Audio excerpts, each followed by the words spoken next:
Hi friends, ఎలా ఉన్నారు? అందరూ బాగున్నారు.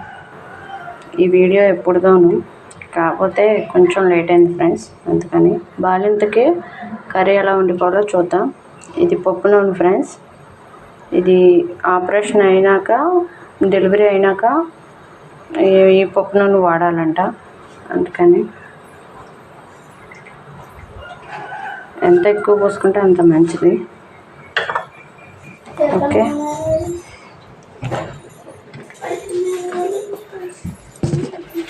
అంటే నార్మల్ కూర కర్రీస్ కాకుండా ఇది వెరైటీగా కొంచెం చిటికెడు ఆవాలు,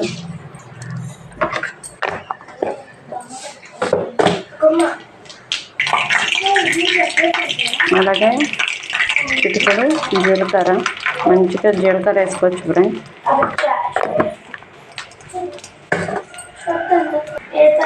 వెల్లుల్లిపాయలు, ఎండుమిర్చి. ముందుగా వెల్లుల్లిపాయలు తొక్కలు తీసేసుకొని, ఇవి ఎంత ఎక్కువ వేసుకుంటే అంత మిల్క్ సరిపడగా వస్తాయంట. ఇవి ఎక్కువ తినాలంట ఈ టైంలో. అందుకని ఎండుమిర్చి,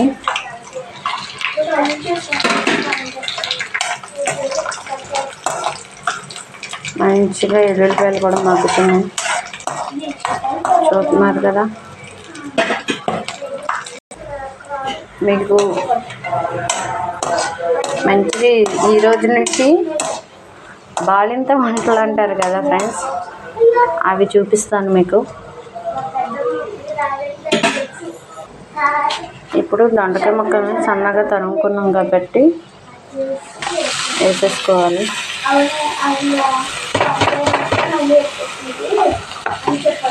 మంచిగా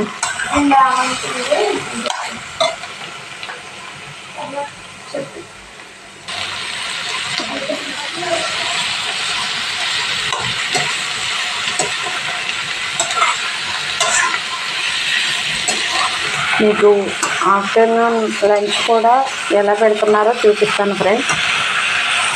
ఈ వీడియోలోనే చూపిస్తాను మీకు ఏమేమి తినాలో కూడా. మంచిగా ఇది వేసుకోవాలి. చూద్దాం ఫ్రెండ్స్ ఎలా.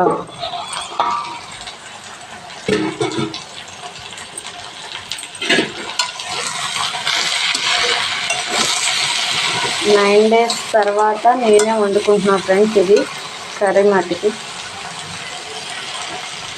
అందుకని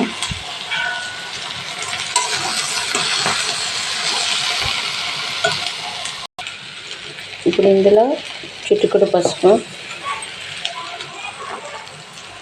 పసుపు ఎందుకు వేస్తున్నానంటే ఒంట్లో వేడి ఏమైనా వచ్చేస్తాను కాబట్టి.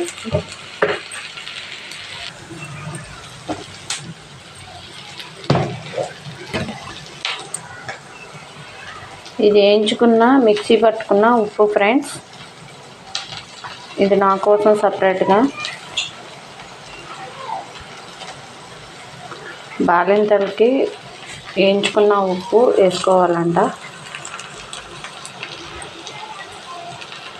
సాల్ట్ కింద మెత్తగా దంచుకున్నాం ఫ్రెండ్స్.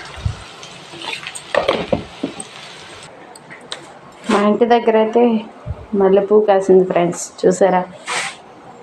నైట్ మా పాప కోసుకొచ్చి ఫ్రిడ్జ్లో పెట్టింది. ఫస్ట్ తొలి పువ్వు అంట ఫ్రెండ్స్. చిటికెడు కారం,